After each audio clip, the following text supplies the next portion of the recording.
Hi friends, welcome to my channel Arpita's homely test. আমার আজকের Janmashtami special recipe তালের ক্ষীর। তাহলে চলুন দেখে নেওয়া যাক আমি তালের ক্ষীর কিভাবে তৈরি করছি। তালের ক্ষীর বানানোর জন্য আমি এখানে 2 কাপ মতো একদম ঘন তালের পাল্পটা নিয়েছি। আর তালের পাল্প কিভাবে বের করতে হয় তার লিংক আমি ডেসক্রিপশন বক্সে আপনাদের দিয়ে দেব, আপনারা চাইলে চেক করে নিতে পারেন। এবার এই তালের পাল্পটাকে একটি কড়ার মধ্যে ঢেলে নিচ্ছি।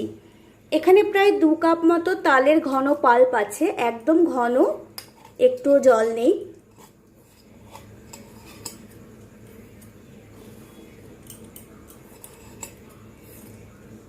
আর আমি যেভাবে বের করেছি তালের পাল্পটা, এইভাবে বের করলে কিন্তু তাল একটু তেতো হবে না।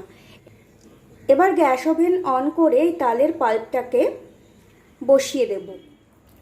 দেখুন আমি গ্যাস ওভেন অন করে তালের পাল্পটা গ্যাস ওভেনের মধ্যে বসিয়ে দিয়েছি। এবার এটাকে অনবরত একটু নাড়তে থাকবো। গ্যাসের ফ্লেম কিন্তু লো মিডিয়াম আছে।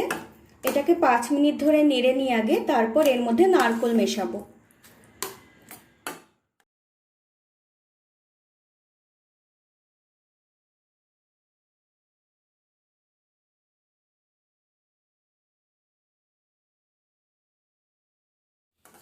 এই তালটা যেহেতু জলটা অনেকটাই ছাকা আছে, পাল্পটা অনেকটা ঘন, তাই এটা জল টানাতে বেশি টাইম লাগবে না।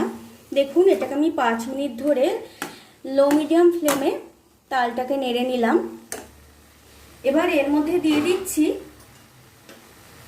2 মুঠো মতো নারকেল কোড়া দিয়েও আর একটু নেড়ে দেব।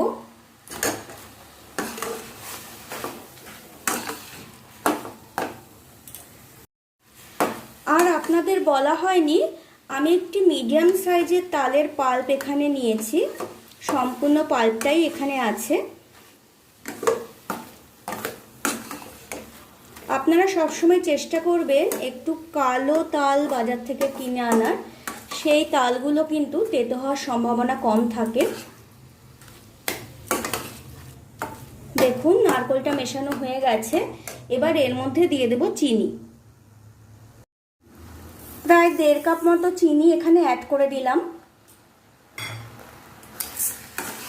এবার নাড়তে থাকবো, চিনি থেকে জল বেরোবে।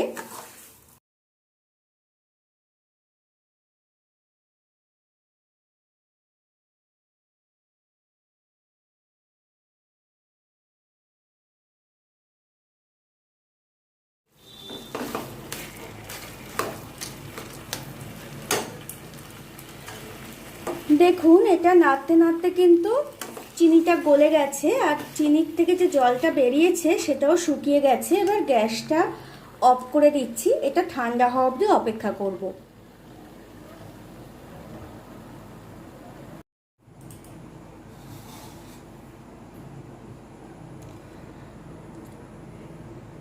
তালের এই পাল্পটা কিন্তু ঠান্ডা হয়ে গেছে।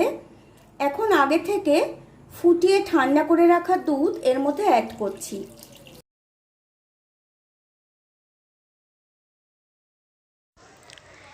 এই তালের পাল্পটা ঠান্ডা হওয়ার পর দুধটা অ্যাড করেছি। এর কারণ হলো এটা যদি আগে থেকে আমরা অ্যাড করতাম তাহলে অনেক সময় দেখা যায় যে দুধটা গরম অবস্থায় কেটে যায়।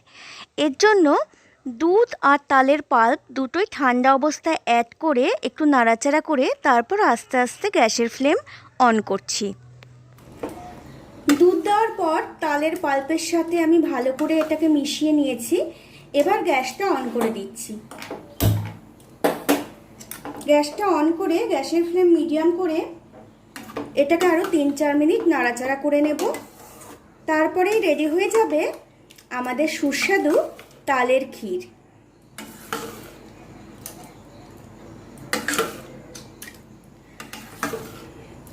আর জন্মাষ্টমীর ভোগে তো আমরা তালের ক্ষীর, তালের বড়া এগুলো ভোগ নিবেদন করেই থাকি।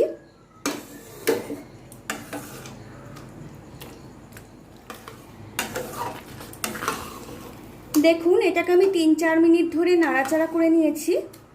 এখন এটাকে নামিয়ে নেব, গ্যাসের ফ্লেম অফ করে দিলাম। তাহলে তৈরি হয়ে গেল আমাদের কৃষ্ণ ঠাকুরকে ভোগ নিবেদনের জন্য তালের ক্ষীর। আমার আজকের এই রেসিপিটি আপনাদের কেমন লাগলো আমাকে কমেন্ট করে অবশ্যই জানাবেন।